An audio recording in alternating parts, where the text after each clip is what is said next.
I want to tell those people who are introducing small politics and unnecessary propaganda into the education of our children. I am telling them to keep off our children. Watu ambao wako na siasa fitina ndogo ndogo, madalali wa siasa ya bure, wanataka kuingiza watoto wetu kwa mambo ya siasa ambayo haina maana. Mimi nataka niwaeleze, watafute mahali ingine ya kupeleka siasa. Wawachane na watoto ya Kenya.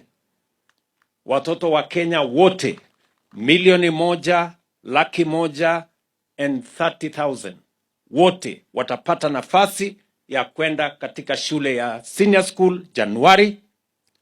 Tumetoa pesa kama serikali bilioni 44.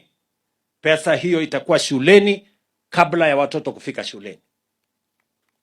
Na hakuna pesa imepunguzwa ya kusomesha watoto wetu. Hawa watu wanaongea hapa, nimesikia wanajaribu kuongea. Wapeleke siasa mbali. Sijui kama tunaelewana. Wawachane na watoto ya Kenya.